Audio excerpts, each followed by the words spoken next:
Olá Taubaté, olá Vale do Paraíba, olá você que nos acompanha pelo canal 3 da TV Cidade. Vamos pedindo licença para entrar na sua plataforma, seja ela através da sua televisão ou das redes sociais, né?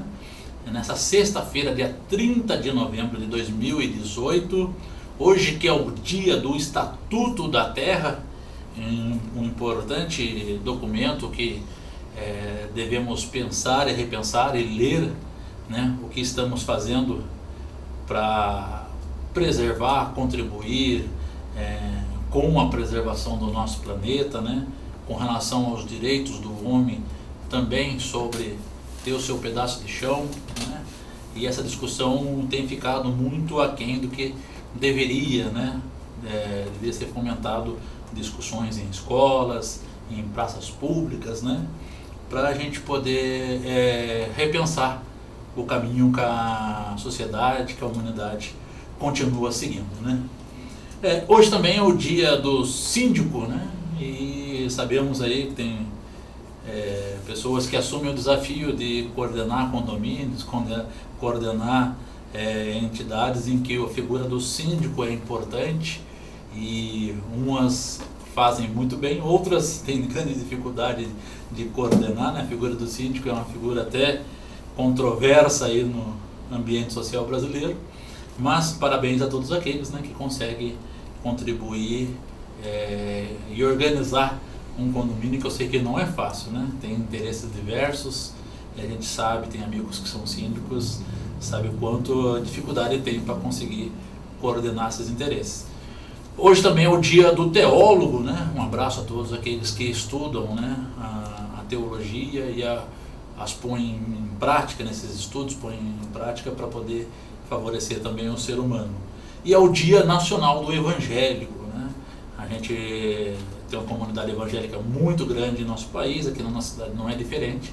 Temos também aí denominações evangélicas que fazem importantes trabalhos, bonitos trabalhos em prol da sociedade, e temos também os que não fazem, né? Então, mas aqueles que fazem a gente reverencia, né? Aqueles pastores também que inclusive acabam dialogando aí com as demais religiões, né? Promovendo o bem acima de tudo. Um abraço para vocês, e vou mandar um abraço aí para o Brito Júnior, né? O ano passado teve aqui com a gente falando sobre isso, e está aí com o livro dele no mercado, né? Então, mandando um abraço para o Brito, a gente manda um abraço para os demais amigos evangélicos que temos no nosso país.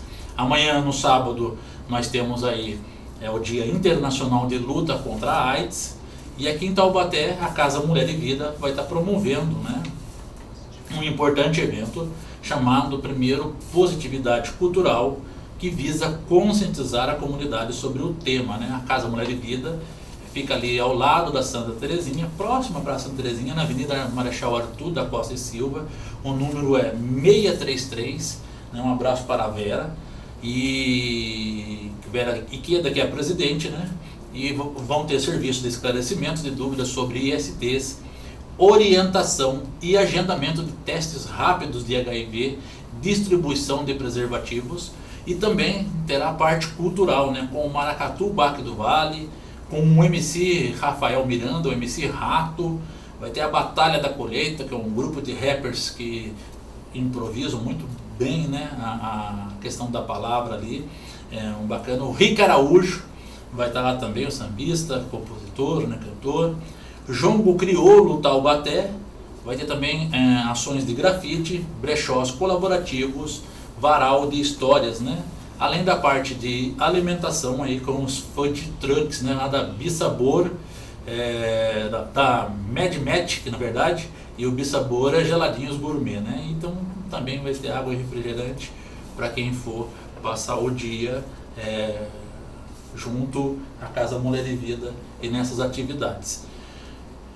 Dados os nossos recados, quero mandar um abraço aqui para o pessoal da Voz do Vale, né? Estamos aqui com o jornal Márcio Duarte, Rafael Citra, Monique Top, né? E me chamou a atenção aqui que essa semana foi cancelada a CPI do transporte, né? Mais uma vez foi cancelada a CPI do transporte público, aqui a CPI da ABC, como está sendo conhecida, simplesmente porque não foi indicado pela mesa diretora da Câmara Municipal o quarto elemento, né, o quarto integrante para fazer parte dessa composição. Isso porque já foi cancelado pelo menos umas 2 ou 3 vezes essa reunião, porque nas vezes anteriores o diretor da ABC, o seu Adair, não pôde, né, segundo a justificativa, o seu Manuel Adair dos Santos, não pôde ir. Agora dessa vez ele foi, aí perceberam que estava faltando uma indicação e a CPI não poderia prosseguir, né? Quando será que essa CPI vai andar, né? Será que a CPI está esperando o ônibus? Então fica aí o recado. Bom, sem mais delongas, estou recebendo agora aqui em nosso estúdio mais uma vez ele que é presidente do Conselho Municipal dos Direitos da Criança e Adolescente, o Dr. Igor Cauê de Souza Oliveira, que veio falar sobre as ações que o CMDCA está fazendo dentro aí do dia, do mês, da semana, né, de combate ao câncer infanto-juvenil aqui em Taubaté. Boa noite primeiro, Igor. Boa noite a todos que nos assistem, boa noite, André. Agradeço de antemão a oportunidade de poder estar aqui hoje conversando com cada uma das pessoas e ainda dizer que nós do Conselho Municipal dos Direitos da Criança e Adolescente estamos já programando as atividades, já tem uma data marcada para que a gente possa discutir o câncer infanto-juvenil. Mas antes de eu entrar nesse assunto, eu gostaria até de pegar essa introdução de tudo que o André estava dizendo e fazer, né, alguns comentários. O primeiro sobre os Estatutos da Terra, porque é um estatuto pouco discutido na sociedade, a gente precisa retomar essa discussão sobre a reforma agrária. Então, aos parlamentares que nos assistem, fiquem cientes que a gente tem que discutir o plano interno da cidade sobre desenvolvimento e expansão territorial, a questão urbanística e rural, enfim, que envolve também o Estatuto da Cidade e da Terra. Sobre a CPI do transporte, né, a CPI da ABC Transporte de Taubaté, de fato há um caráter aí de que eu temo que se torne isso uma coisa frequente, porque há dias se vêem erros sucessivos um do outro e qual será o interesse. Lembrando que a bancada do prefeito tirou da mão de uma oposição à CPI, né, e a gente sabe o quanto isso é prejudicial para a cidade.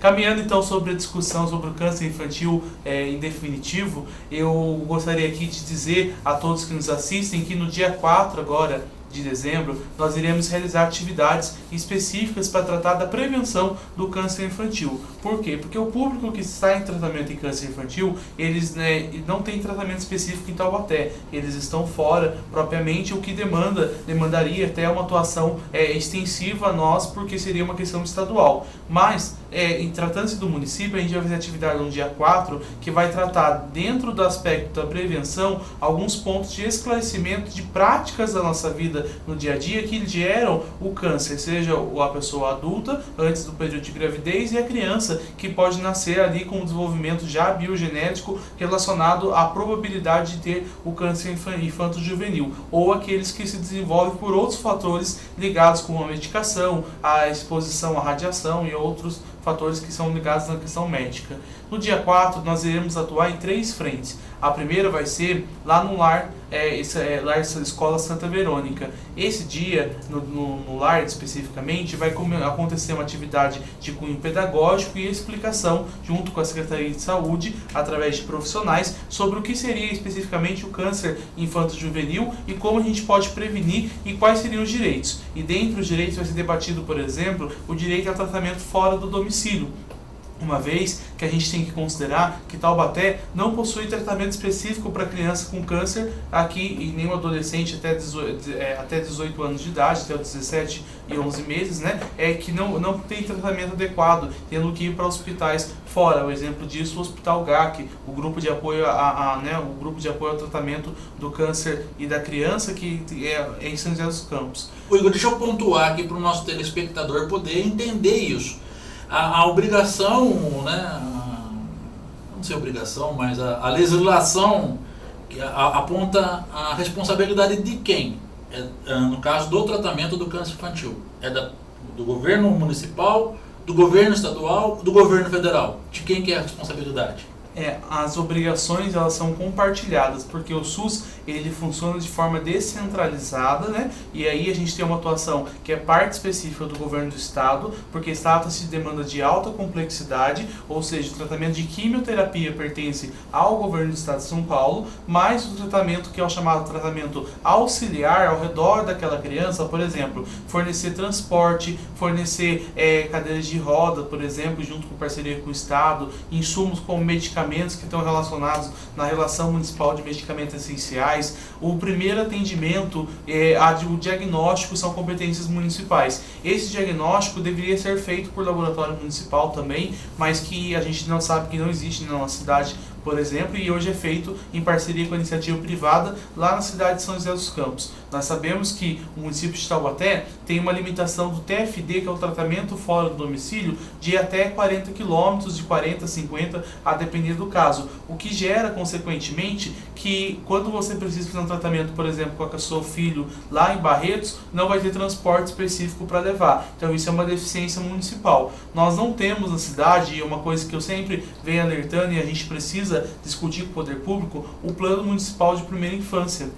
E da adolescência também, porque envolve no aspecto de prevenção da saúde um comitê de trabalho e acompanhamento das pessoas que possuem câncer. Nós temos uma dificuldade imensa no município de Taubaté, agora que vai ser atendido o profissional do geriatra, junto que vai atender uma especialidade dentro da área da medicina para tratar sobre a adolescência.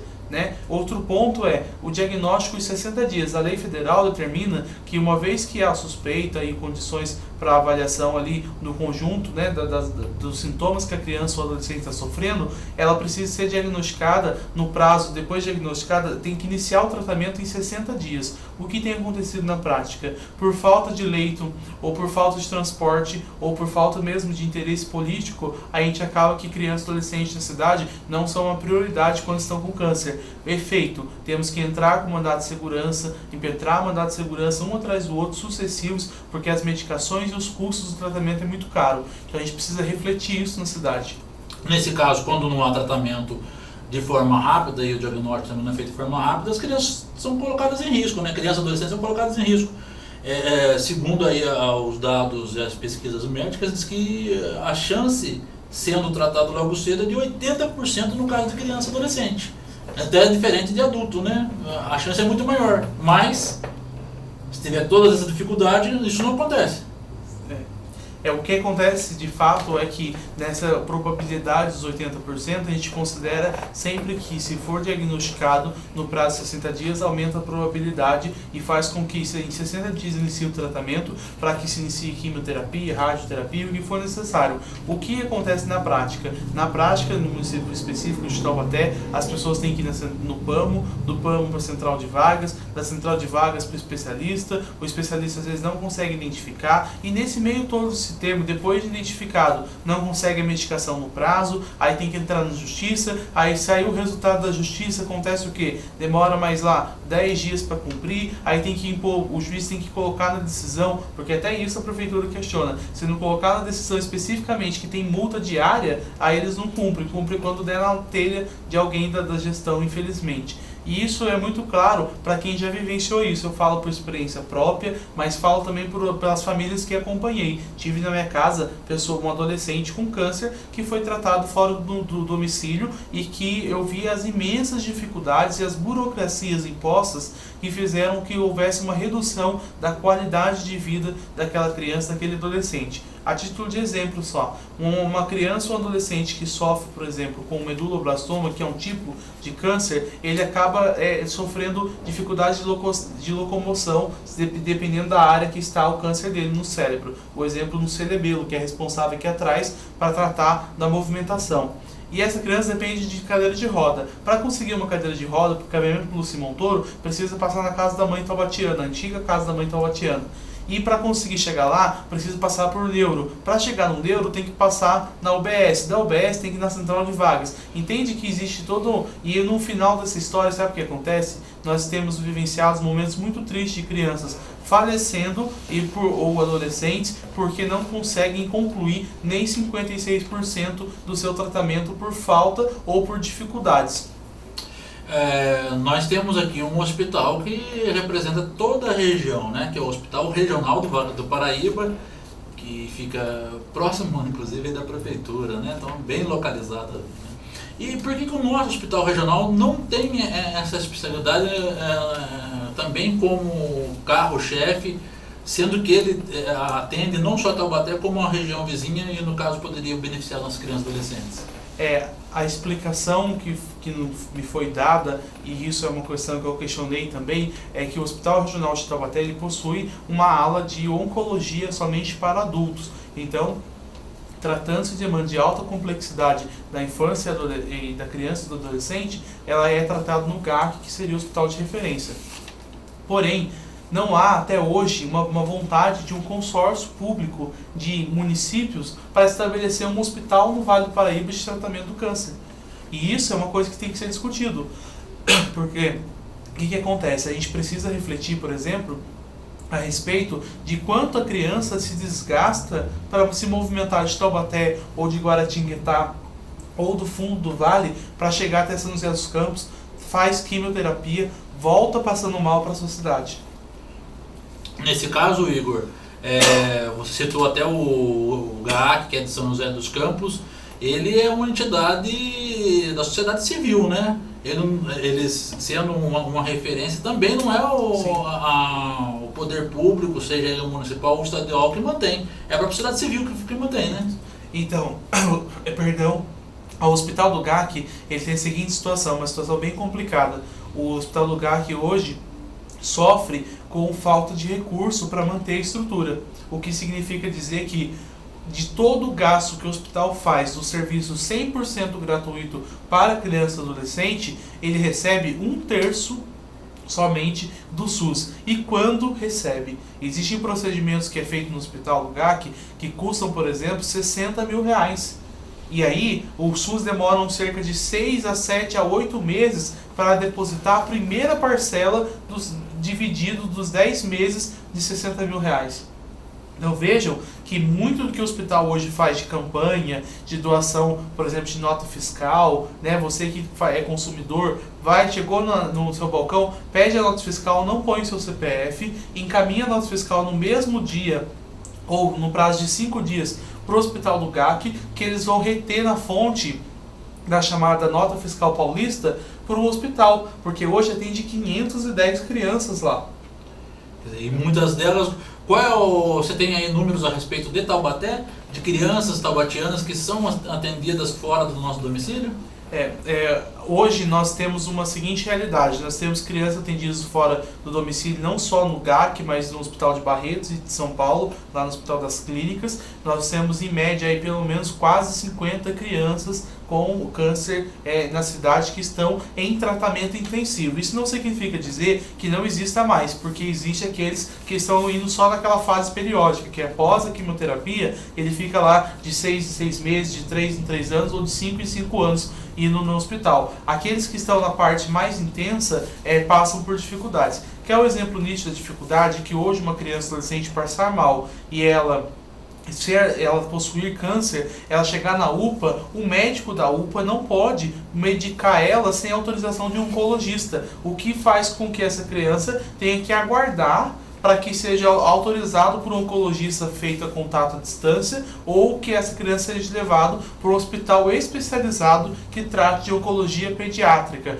E isso mostra uma fragilidade que a gente tem. Por quê? Uma ressonância magnética que precisa ser feito, uma tomografia, uma medicação de alto custo, que embora tenha competência compartilhada do Departamento Regional de Saúde, nós sabemos que não é fornecido. E por que não é fornecido? Porque a gente sabe que existem dificuldades orçamentárias, mas há uma falta de vontade política. O exemplo disso, o Estado de São Paulo tem lá 18 bilhões de reais para tratar de saúde, e para o câncer gasta-se só R$3 por pessoa por mês, o que é muito pouco perto da demanda. E a gente tem que considerar que ter câncer, ele não significa só do caráter genético. A grande maior parte se desenvolve por questões de alimento, por questões de qualidade de vida. Se nós cada vez mais adquirimos alimentos industrializados, que possuem uma alta teor de química, um agrotóxico, que faz probabilidades técnicas e científicas comprovadas a gente desenvolver algum tipo de doença, imagina para um corpo de uma criança e um adolescente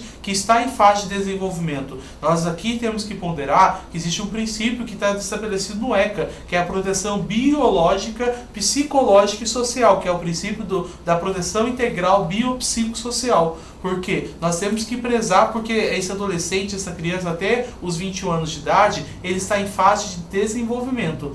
Por isso que a gente chamou essa discussão, porque o município de Taubaté tem uma atuação já reativa, depois que você tem câncer, né? Mas não tem uma reação preventiva. Por exemplo, discutir alimentação escolar, monocultura familiar, plantação agroecológica nas escolas e nas casas, para que melhore a qualidade de vida dessas pessoas. E mais do que isso, nós temos um banco, por exemplo, de sangue humano, que é do hemonúcleo, que atende todo o vale. Nós não temos uma célula dentro do hemonúcleo que cuida de banco de sangue só para pessoa com câncer, por exemplo, porque você tem que destinar através do nome. Mas a gente precisava criar políticas mais efetivas para a pessoa com câncer. E esse é um dos apontamentos que a gente quer discutir com as crianças envolvidas nos projetos. Então a gente vai discutir em 3 lugares. No Lar Escola Santa Verônica, nós iremos discutir que pega a região central aqui e também a Vila das Graças, a região do Gurilândia e pega toda essa região sul da cidade. Depois, nós iremos discutir lá no Projeto Esperança, lá no Sônia Maria, pega a parte alta, Alto São Pedro, ali Jardim América, envolvendo Três Marias, aquela região mais alta da cidade. E depois na região do São Gonçalo, Jardim Continental, Jardim do Capeleto, do Luquiari, do Marlene Miranda e daquelas regiões mais retiradas da cidade, nós iremos discutir lá dentro do projeto do RAPT, que é um projeto também que cuida de crianças e adolescentes. Então, simultaneamente, o CMDCA decidiu fazer 3 reuniões simultâneas no dia 4, em que todos são convidados a partir das 9 horas da manhã em uma dessas entidades. Essas reuniões terão um encontro lúdico para tratar com criança e adolescente sobre prevenção e combate e direito da pessoa com câncer. Depois disso, a gente ainda vai fazer uma recreação e ainda ter um lanche, uma confraternização nesse espaço. A ideia é plantarmos sementes de discussões futuras para estruturarmos novas políticas públicas. Igor, Taubaté passa pelo processo aí de municipalização do hospital universitário. Nessa municipalização, o CMDCA tem apontado também essas questões a respeito da saúde da criança e adolescente e também com a possibilidade aí do pronto-socorro infantil ter esse tratamento oncológico especializado, ter essa rede aí de proteção à criança e adolescente? O que foi discutido, e eu cobrei isso na audiência de metas fiscais do secretário, é que existe apontamento sobre a criação de comissões e comitês internos de acompanhamento à criança e adolescente, seja ela aquela que está em situação de vulnerabilidade, ou violência doméstica, ou violência sexual, mas também a criança que sofre com doenças de alta complexidade, como a neoplasia maligna, que é o câncer, mas a gente apontou isso para o secretário, e inclusive o controle de óbito materno, o controle do óbito infantil, porque o SVO, que é o Serviço de Óbito e Verificação aqui do município, não possui estatística específico para tratar de criança e adolescente. Nós apontamos isso. Sobre o aspecto da municipalização, esse processo é um processo bem lento e um processo que, muito embora o CMDCA tenha buscado discutir as pautas para a infância e adolescência nesse aspecto atendimento hospitalar, a Secretaria de Saúde tem uma dificuldade, não sei por qual motivo, provavelmente pode ser por conta dos conselheiros ser bem ativos e cobrantes do poder público no aspecto de transparência, mas tem uma dificuldade em dialogar e dar dados transparentes do quanto é gasto, como está sendo planejado a saúde da criança e adolescente no atendimento, seja o atendimento lá da baixa complexidade, na UBS, na estratégia da família, seja também no atendimento de alta complexidade, na demanda da UPA, do pronto-socorro e do hospital por internação e vagas de leitos de UTI. Nós sabemos que há uma vontade política, mas atrás dela não há muito diálogo. E por isso a gente cobra, mais uma vez, que façam-se audiências públicas para que nós, os conselhos, possamos explicar tecnicamente o que nós pedimos para que o poder público dê atenção especificamente à criança e ao adolescente. Nessas audiências públicas que têm sido feitas, né, de alguma forma aqui em Taubaté, não era para estar todos esses entes também participando, tanto a prefeitura quanto também o governo do estado? Não deveria ser algo que mobilizasse maior a todos os envolvidos? Sim, concordo. Eu acho que a audiência pública é um instrumento muito importante, a gente precisa participar. Só que a gente tem que fazer ponderações. Nas nossas audiências públicas existe um modelo que é muito prejudicial, em que eu, enquanto conselheiro, falo 5 minutos e o secretário de saúde tem quase 1 hora de resposta. Qual que é a consequência disso? Nós não construímos nada, porque tem-se tempo para que o agente público se defenda e justifique por que não fez ou se vai fazer futuramente, e, por outro lado, nós não temos direito à réplica, nem a tréplica e nem de questionar mais nada. Então, assim, precisa formatar e reformatar toda a estrutura da audiência pública que é feita na sede da Câmara Municipal de Taubaté. Além disso, quando se trata de audiência pública, nós temos 5 minutos para fazer todos os apontamentos técnicos. Qual é a sugestão? Que nós façamos um círculo de reunião entre os setores para criar um fluxo de atendimento para que, diagnosticou com câncer, para quem vai ser referenciado? Vai ter que encaminhar para o CRAS e para o CREAS para dar atenção social? Porque lembrando, gente, uma pessoa que trata com câncer não é só a criança e o adolescente. A família às vezes para de trabalhar, a família precisa de atenção do assistente social, precisa de cesta básica, de transporte gratuito, e é garantido. Quer o exemplo disso? É garantido o transporte para crianças com câncer em Taubaté e tem que levar laudo médico e enfrentar aquela fila imensa dentro da rodoviária velha e ficar lá esperando a criança que fez quimioterapia, tem que ficar esperando o diretor, sei lá, de quem da ABC Transporte, por exemplo, a fazer agora reconhecimento facial. Gente, se tratando de uma pessoa que já está acometida de uma doença tão grave, e mais do que isso, o estado emocional da família já está abalado, porque é uma criança ou um adolescente. Agora, quando se trata de pessoas que têm pouco conhecimento ou que têm poucas condições financeiras, precisa de uma atenção social em conjunto. O que falta é diálogo entre o setor social e o setor público da área da saúde, para que a gente possa casar informações e elaborar um plano de atuação da saúde na infância e na adolescência.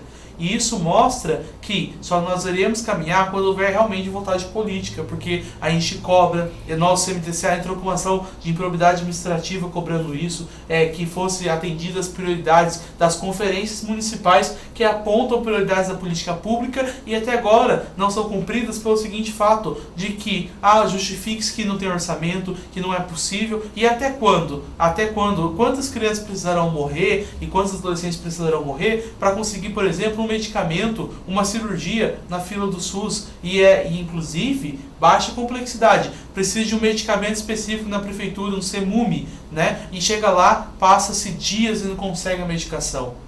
Então a gente tem que identificar o quality que cuida da atenção dentro da casa. Por exemplo, uma criança que foi acometida de câncer grave na medula, ficou sem os movimentos, ficou paraplégico ou tetraplégico, precisa, por exemplo, de atenção de fisioterapeuta, que é o serviço do home care. Só que nós não discutimos isso no município porque não há um planejamento para isso. O CMDCA, enquanto conselho, cobra. Mas e o Conselho de Saúde? Por que não conversa com a pasta do CEDIS, que é a Secretaria de Desenvolvimento e Inclusão Social? Por que essa secretaria não conversa com a ACD e junto com a rede do Luci Montoro? Casa as duas coisas. A gente vai receber em Taubaté o AME e o Luci Montoro, Ambulatório Médico Especialidade e o Luci Montoro, em breve aí pelo governo do estado.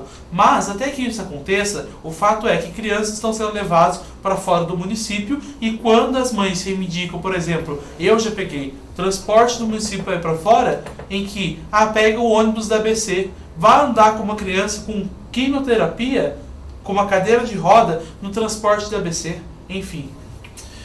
Você falou do diálogo entre os demais conselhos com o poder público. Como tem sido o diálogo do Conselho Municipal dos Direitos da Criança e Adolescente com os demais conselhos? Conselhos de Saúde, Conselho de Assistência Social. porque a gente sabe que dentro desses conselhos há representações dos dois segmentos também. Há diálogo, pelo menos, com os setores dos conselhos para poder construir uma política conjunta que beneficie não só a criança e adolescente ligado à questão do câncer infanto-juvenil, mas também outros setores? Existem diálogos, sim, que estão sendo realizados através das presidências do Conselho, do qual a gente vai ter até uma audiência agora, dia 11/12, para prestar conta. Então vai reunir todos os presidentes dos conselhos para sentar e discutir especificamente sobre planos do município. Só que qual é a nossa preocupação? Que nós dialogarmos entre si, nós fazemos isso, mas a sociedade civil, por vezes, em outros conselhos, especificamente, não participa tão ativamente, talvez enfraquecida por próprio interesse do poder público, porque isso também é nítido. A sociedade civil é massacrada quando quer falar alguma coisa contra o poder público municipal, e eu falo porque eu sou presidente do conselho, eu vivo essa realidade. E outro lado, nós temos a seguinte situação: quando se trata de interesse do poder público, as coisas acontecem assim, da noite pro dia. Quando se trata de planos municipais, ninguém quer discutir. Inclusive, tenho preocupação que vereadores da cidade de Taubaté não se proponham a intermediar diálogos para a construção de plano municipal. Eu procurei vereador, procurei presidente de outros conselhos, a resposta é: mas não adianta nós construirmos e o prefeito não assinar. Por quê? Porque é um compromisso assinado, é um compromisso que tem que ser validado pelos próximos 10 anos da cidade. Aí você imagina que uma gestão que está quase aí 6 anos e passando quase 8 anos de atuação, desde lá de trás assinou um termo de compromisso quando foi candidato a prefeito do município, assinou um termo de compromisso com o Conselho Municipal da Criança e Adolescente e pergunta se cumpriu o termo. Está no cargo há 6 anos e não cumpriu. Aí a gente entra na justiça. Aí não pode cobrar porque é ato discricionário do Poder Executivo. Entende que existem muitas amarrações? Sabe qual é a resposta de tudo isso? Se a sociedade civil entrar para dentro dos conselhos municipais, nós teremos força para poder peitar o poder público, não no atrito, mas nós construirmos. Primeiro, romper a barreira de que eles não querem fazer nada. E segundo, a gente construir em conjunto. Você citou um exemplo aí da questão da Câmara Municipal. Quando o vereador fala que não adianta ele aprovar um projeto e o prefeito vetar, no caso o projeto não volta para a Câmara Municipal e a própria Câmara ela pode aprovar esse projeto mesmo que o prefeito vete? Então, o que acontece é o seguinte: existe uma vedação constitucional de que a Câmara Municipal não pode criar obrigação para a Secretaria Municipal, porque seria invasão de competência. O Legislativo ele pode tratar de regras de fiscalização e de estruturação de todo organismo público, mas ele não pode criar, por exemplo, obrigação para a Secretaria. Por exemplo, é obrigação de você implementar um ambulatório médico para tratamento de oncologia. Ele não pode criar isso. Então tem essa vedação constitucional. Diante disso, os vereadores se passam por um papel de protagonista simplesmente da votação do orçamento municipal, seja através do plano plurianual, da lei de diretriz orçamentária ou da lei anual, lei orçamentária anual. Essas 3 ferramentas é quando, então, não por via de lei, mas através de participação no orçamento, que os vereadores podem questionar as ações do poder público, dizendo o seguinte: a ação 4002, que trata, por exemplo, da assistência social, está atuando em XYZ bairro. Só que isso não é feito, por quê? Porque o prefeito tem a maioria na Câmara Municipal. E quando se tem a maioria, vota-se de acordo com o interesse do prefeito. Ou seja, aquilo que é, abre aspas, chamado de bancada do amém, acontece na prática. Porque o prefeito fala que tem que votar dessa forma, votam-se dessa forma. E isso a gente tem que criticar e fazer ponderamentos. Por quê? O que é bom para o povo, não tem, mesmo que seja ruim para o interesse de prefeito ou de companhia limitada na sua administração, precisa ser votado em caráter de interesse para o povo. O exemplo disso: nós estamos vendo a lei de transparência do município que foi regulamentada, a gente questionou, inclusive vereadores da oposição pediram para que houvesse transparência bairro a bairro de quanto ia ser gasto na saúde, na educação, qual era a creche, qual a programação, qual o início de obra, qual o término de obra. Especificar, esmiuçar. Sabe qual é a resposta? Simples: estar previsto na função número XYZ, que eles botam um número gigante, na ação número tal, mas não explica para o povo o que está acontecendo.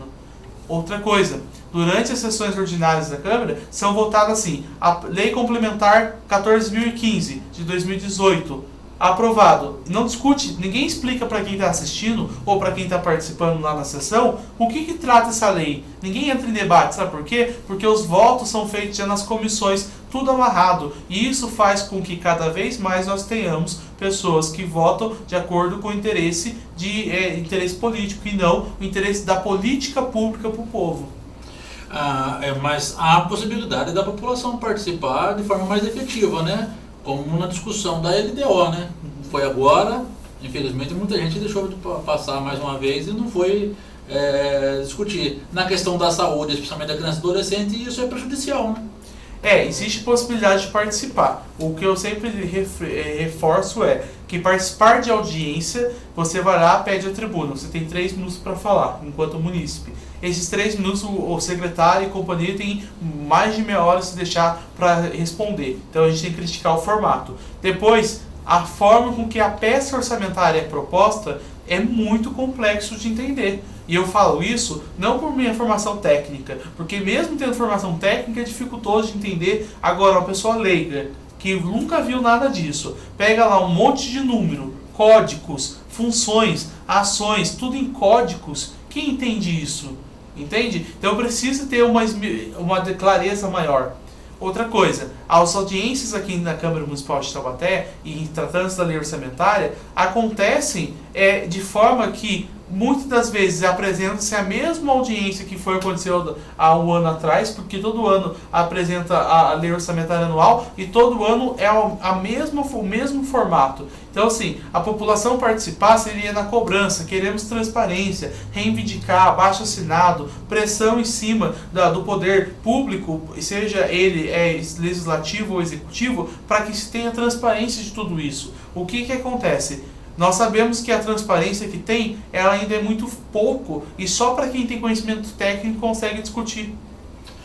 Igor, além das ações voltadas à questão de saúde, especialmente ao câncer infanto-juvenil que nós estamos discutindo do CMDCA, esse ano, agora novembro, dezembro, está terminando o primeiro parte do mandato, né? Como que você avalia essa experiência de praticamente um ano no CMDCA e que ações você pode destacar para a gente aí que o Conselho realizou, que a comunidade foi beneficiada assim, de certa forma, de forma inédita ou que tenha marcado mesmo aí a atuação do Conselho? Nós temos diversas atuações durante esse ano. Esse primeiro ano meu de gestão dentro do Conselho foi um ano dificultoso, porque ninguém, gente, assume uma gestão de uma pasta com uma experiência já vinda de casa, porque é só vivendo de fato para você conhecer o funcionamento público ao pé da letra. E de fato existem saldos positivos que eu vou apresentar, mas antes disso há muito desgaste. E como eu me desgastei durante esse ano, desgastes físicos, pessoais, mentais, porque nós somos cobrados e ao mesmo tempo, quando eu me lanço para fazer reivindicações, existe um movimento ao contrário que bate em cima da gente. E bater, abre aspas, para isso seria no sentido de intervir, questionar, abrir processo e ficar naquela coisa de morosidade para que nada adiante efetivamente. Mas tirando a parte ruim, falando de coisas boas, nós temos de positivo, por exemplo, nós reestabelecemos a estrutura de cadastramento de entidades, ampliando o número de entidades, e isso é muito importante porque passamos a ter mais entidades legalizadas no município, entidades essas que beneficiam crianças e adolescentes através de projetos sociais. Nós tivemos do outro lado, depois de anos, desde 2014 não existia, chamamos o primeiro e voltamos o edital do Fundo Municipal dos Direitos da Criança e Adolescente. Tivemos de forma inédita o que estava há mais de 10 anos aí para ser discutido na Câmara Municipal, a alteração da lei complementar do programa de ostensivo de planejamento e desenvolvimento econômico da cidade, alterando o repasse das empresas que recebem benefícios tributários da prefeitura, como isenção de impostos ou doação diária, pagamentos diretos ao fundo municipal, o que ocasionou também aumento quantitativo no fundo municipal. Tivemos aumento da previsão orçamentária através de uma longa discussão que estive junto com a Secretaria de Desenvolvimento e Inclusão Social a respeito do fundo municipal para que beneficiasse mais entidades. Ou seja, eu assumi a gestão lá com os 200 mil reais e hoje nós passamos da casa dos 850 mil reais que vão ser destinados a partir do ano que vem para as entidades que atendem crianças e adolescentes. ONGs, né, ONGs, Organização da Sociedade Civil, de modo geral. Então, de saldo positivo, a gente buscou, enquanto conselho, parcerias com outras empresas, aumentando a capacidade orçamentária do conselho. Reestruturamos e estamos discutindo as questões relacionadas ao Conselho Tutelar. Eu sei que é uma discussão para frente, que deve ser ainda continuar para o ano que vem, no processo eleitoral, mas de forma inédita. Nós fizemos mexemos em algumas alterações que precisam ser discutidas no Conselho Tutelar, sobre o aspecto de atendimento, de como está sendo feito isso. Instalamos processos administrativos na prefeitura que tratam especificamente de transparência pública da criança e adolescente. Inusitadamente, retomamos a discussão do Plano Municipal do Sistema Nacional de Medidas Socioeducativas, ou seja, reativamos a discussão com o poder público do Executivo Municipal, Secretaria de Educação, Saúde, CEDIS e mais o CMDCA e Ministério Público. Reformulamos as comissões internas de participação do Conselho Municipal da Criança e Adolescente para que possa ter mais efetividade na atuação em termos de fiscalização do orçamento e de participação. Atuamos no caso emblemático, até hoje um pouco emblemático, do núcleo de adolescentes. Atuamos também à frente de forma inusitada, e aqui quero agradecer novamente, sempre agradeço, o jornal Voz do Vale, passando a ter edições dentro do jornal, através aqui do próprio André, que ajudou muito, para que nós pudéssemos ter ali informações vinculadas no Diário Oficial do município. Passamos a ter publicações de Diário Oficial, atualizamos as resoluções do Conselho. Então, assim, vejo que muitas coisas aconteceram nesse período. Além disso, a Conferência Municipal do Direitos de Criança e Adolescente, que reuniu mais de 640 adolescentes no município. E isso vai sair no próximo relatório que será publicado, e isso é muito positivo. Por quê? Porque isso não aconteceu, e nem do Vale do Paraíba acontece isso, pelo menos há uns 10 anos. Então a gente tem se esforçado para que as coisas aconteçam cada vez mais. E, aliás, fundo municipal, houve uma discussão com o poder público, para que o poder público passasse a receber dinheiro do fundo também. Nós, os conselheiros, entenderam que não, que tem que ser beneficiado das entidades sociais, porque é lá que chega o projeto para o seu filho e para a sua filha. É bom você levantar esse assunto, e você já destacou que tem 800 mil reais no fundo. Esse recurso ele não é transferido de forma direta à entidade, né? A entidade simplesmente não chega lá e pede, eu quero 100 mil, 200 mil, e é contemplada. Eu gostaria que você explicasse para as pessoas em casa, né, e também para os demais setores da sociedade aí, como que é feito esse repasse.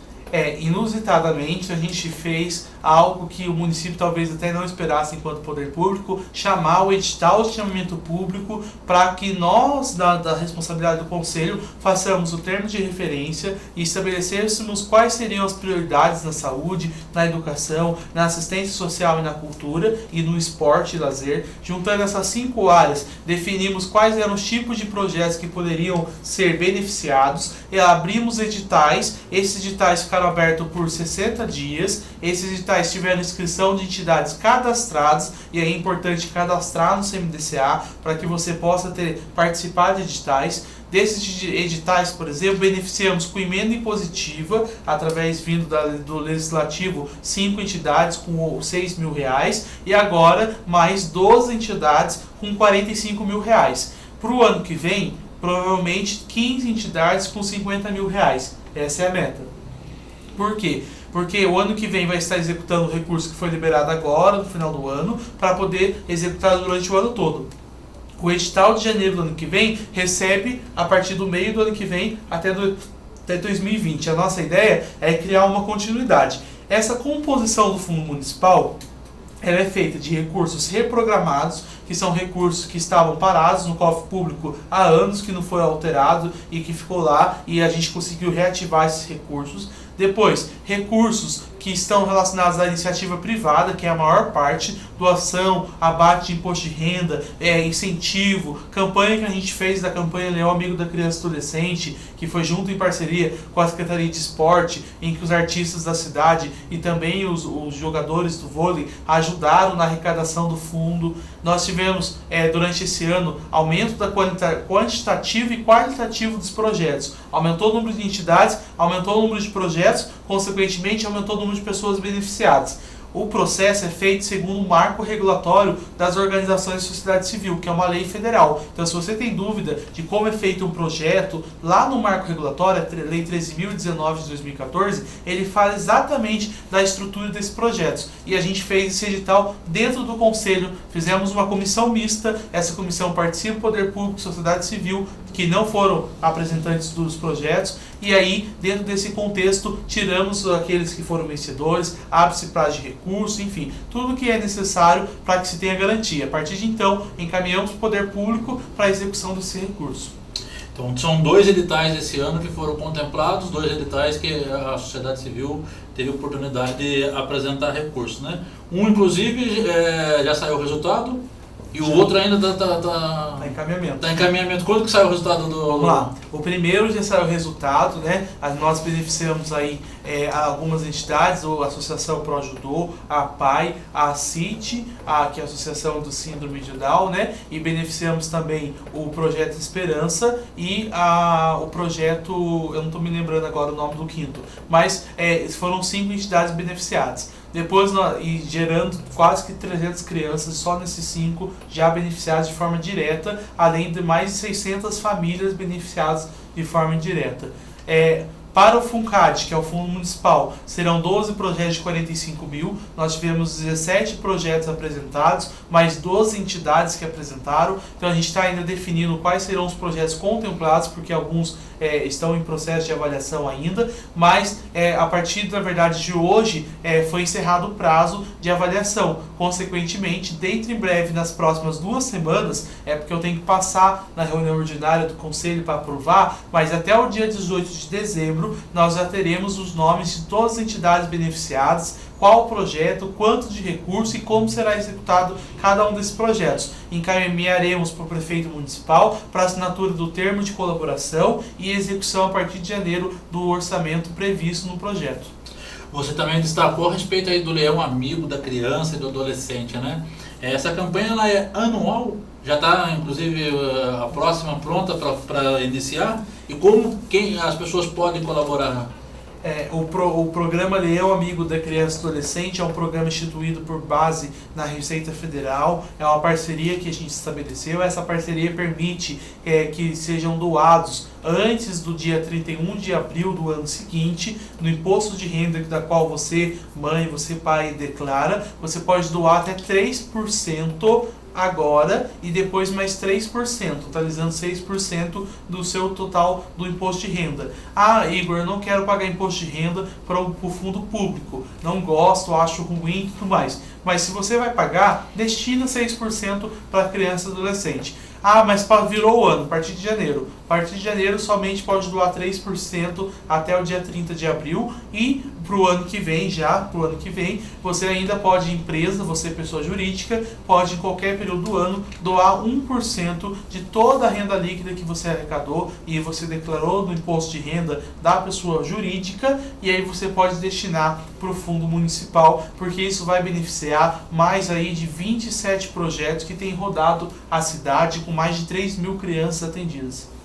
E tem algum CNPJ? Como que é? Onde que a pessoa sabe mais informações a respeito disso? As informações vocês podem procurar diretamente no Conselho Municipal, porque houve uma alteração legal e a gente tem lá o CNPJ, a conta que deve depositar, porque o procedimento é o seguinte: você deposita primeiro, pega o comprovante do depósito, aí vai levar no CMDCA, nós iremos gerar um recibo, e esse recibo você vai declarar junto com o seu imposto de renda para que seja abatido. No ato de lançar no imposto de renda, você vai entrar no sistema e vai ter a opção doação criança e adolescente. E lá você vai lançar o comprovante que foi doado. Porque aí a União, no rateio geral, divide quanto vem para esse fundo dentro do sistema binário, que é todo eletrônico, para chegar o dinheiro para a gente. No final da história, você precisa ir até o CMDCA, lá na Praça Coronel Vitoriano, sem número, na sede da Secretaria de Cultura, perto do posto dali do Pão de Queijo, de frente à Defensoria Pública, do lado do Santa Clara, atrás do IDESA, o antigo Madre Cecília. Tudo isso é referência para que você chegue lá. E próximo à Casa da Criança. De frente à Casa da Criança. Então, assim, é um ponto bem estratégico. Ali tem o Centro Cultural e uma sala lá, que é a sala 14, pertence ao Conselho da Criança e Adolescente. Lá você vai procurar informações sobre como doar. Nós temos todos os instrumentais para que você possa participar disso. Lembrando que aquele que doa depois também pode participar da fiscalização, do monitoramento, porque o Conselho faz parte do povo. E nesse quesito ainda a respeito de recursos, você também destacou a respeito das empresas, né? Que por lei, principalmente as empresas que acabam recebendo doação de terrenos na cidade para ampliação, instalação, etc., elas são obrigadas, né? Mas nem todas fazem isso, ou uma pequena parcela, vamos dizer, uma ínfima parcela faz isso, né? Por que isso acontece? Não tem fiscalização também do poder público para realmente obrigar, e caso a empresa não doe conforme assinou o contrato, seja devolvido o terreno, por exemplo? O que aconteceu foi o seguinte: nós tínhamos uma lei definida lá no ano de 2005, valendo até esse ano, que ficou estabelecida a doação, toda empresa que recebesse doação, num prazo lá determinado, ela fizesse a contrapartida para o município de doar parte do recurso para o fundo municipal. Só que as empresas aconteceram o seguinte: parte faziam, não havia uma alíquota mínima estabelecida, então nós tínhamos uma dificuldade de porcentagem. Até então era 1% que era doado da receita líquida da empresa para o fundo municipal. Só que aí veio uma instrução normativa, acho que no ano de 2014, uma instrução normativa da Receita Federal que vedou todo esse processo, ocasionando então um conflito legal, e aí em benefício dos princípios de direito tributário, as empresas passaram a doar da forma que elas queriam. Muito embora a lei municipal estabelecesse que é necessário que faça a contrapartida, sob pena de que houvesse alguma coisa ali no sentido de perder a concessão ou o benefício tributário. O que aconteceu? A partir do ano de 2014 houve essa discussão. Agora, recentemente, dia 14 de junho de 2018, numa chamada do CMDCA, conseguimos alterar essa lei para que as empresas, então, a partir do dia 14 de junho para frente, que doassem, que recebessem doação de áreas da prefeitura durante um período de 10 anos, terão que doar 2% do valor venal dessa área para o Fundo Municipal da Criança e Adolescente, e as que recebem isenções tributárias que tenham a doação lá dentro de 5 FESP, dentro dos critérios determinados por uma nova lei complementar. Resultado disso é que nós temos hoje um aumento quantitativo do número de empresas que receberam doação e qualitativo em termos do fundo, que vai aumentar o recurso. Mas as empresas que doaram anteriormente vão continuar doando da forma antiga? Sim, irão doar da forma antiga. Só que o critério novo da lei complementar é que, se elas não doarem da forma que a lei estabelece, limite de 1% na forma antiga, elas podem perder a área. Para isso, eu sentei junto com o secretário de Desenvolvimento Industrial da cidade, nós conversamos e falamos exatamente sobre isso. Nós estamos levantando, e eu abri um processo administrativo essa semana, levantando todos os nomes de todas as empresas aqui do Vale do Paraíba que tratam-se de doação direta para o fundo, mais especificamente aquelas que receberam benefícios tributários do município, para que a gente possa comparar que a DBF, que é a Declaração de Bens Fiscais, comparar a DBF das empresas que vem para a gente da Receita Federal com aquilo que efetivamente correspondeu no fundo. É vergonhoso, gente, de uma coisa que eu tenho que destacar. Recebi doação de algumas empresas de R$1, R$20, em empresas que são indústrias no município. E isso é muito prejudicial, porque trata-se de desrespeito à criança e adolescente. Só que a falta de conhecimento e clareza da regra acontece tudo isso. Para isso a gente conseguiu alterar, e a partir então desse ano as coisas começaram a atuar de forma diferente. Por quê? Porque agora a empresa doou, não comprovou no fundo, nós iremos pedir a devolução da área e a retificação e o retorno de todos os benefícios tributários, e em consequência o município vai cobrar que é o executor e o legitimado para isso, mas nós, enquanto fiscalizador do fundo, iremos cobrar a contrapartida. Um exemplo disso é uma discussão polêmica sobre o Taubaté Shopping, que está relacionado ali o estacionamento, que ali é uma área doada, e o quanto isso veio de contrapartida ou não. Nós temos outras empresas, mas temos exemplos positivos na cidade. Tem empresas que, mesmo com um teto de 1%, doa mais do que ela, porque ela doa de coração. E a gente quer pessoas que façam isso, porque não está doando para o órgão gestor, está doando para as entidades que atendem criança e adolescente dentro do município. E que, em sua maioria, acaba cumprindo um papel que poderia ser aí dos poderes constituídos, né? Igor, como que está a questão do diálogo, né, com a Fundação Casa, que é um outro assunto que é sempre espinhoso, né, quando se trata de criança e adolescente?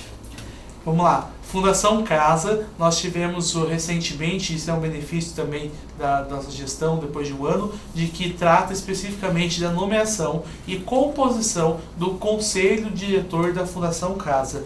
Nós estamos cobrando posturas da Fundação Casa no sentido de exibir o seu plano político-pedagógico para que nós tenhamos reais ciência do que é que está acontecendo na Fundação Casa, quais são os projetos para os próximos anos e como tudo isso será efetivamente construído no município. Para tudo isso, nós acabamos de nomear pessoas para compor através de uma legislação que estava parada desde 2015, reprovocamos a Fundação Casa e agora foi um retorno que tivemos de nomeação para que compusesse então essa primeira reunião desde 2015 que a legislação obrigou que formássemos o comitê ou conselho gestor da Fundação Casa, para que nós possamos elaborar e construir o plano político pedagógico na medida socioeducativa do caráter de internação.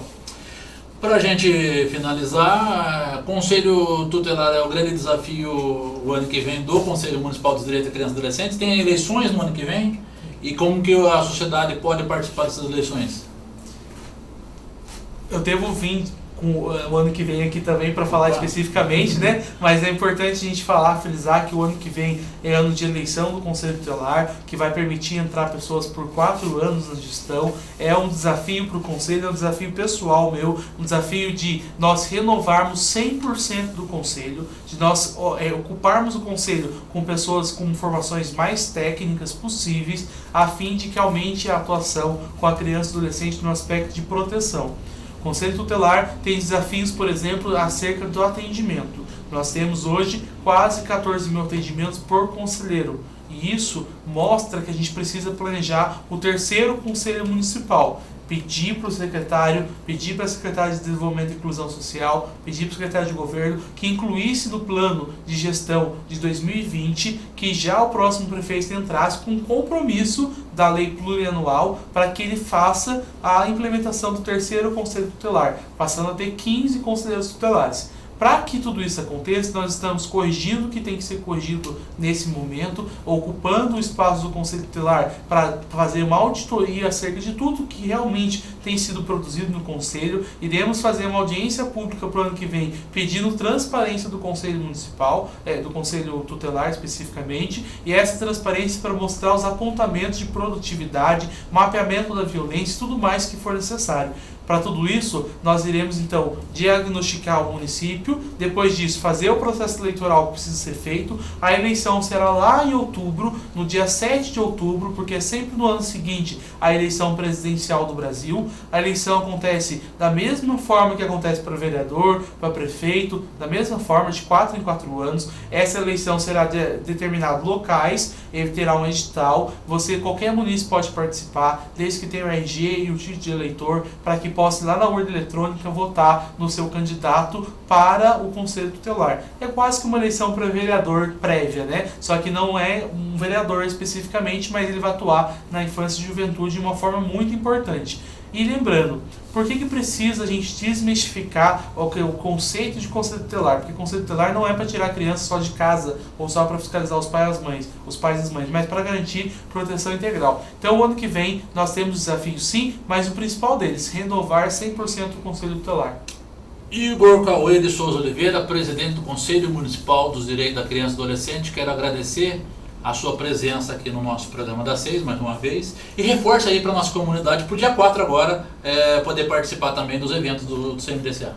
Aproveitando rapidamente, convido você a participar do projeto que a gente está desenvolvendo de prevenção, combate e enfrentamento ao câncer infanto-juvenil, que será dia 4 de dezembro, a partir das 9 horas da manhã, no Lar Escola Santa Verônica, no Projeto Esperança ou no RAPT. Escolha qualquer uma dessas entidades. Qualquer dúvida, entre em contato com o CMDCA, procure a minha pessoa lá no CMDCA, para que a gente possa articular cada vez mais coisas positivas para o município. Aproveite e faça um convite para o pessoal que assiste da região do Gurilândia, que nós teremos amanhã uma atuação específica lá do projeto, lá no Centro Comunitário da Água Quente, para crianças e adolescentes também, sobre esportes.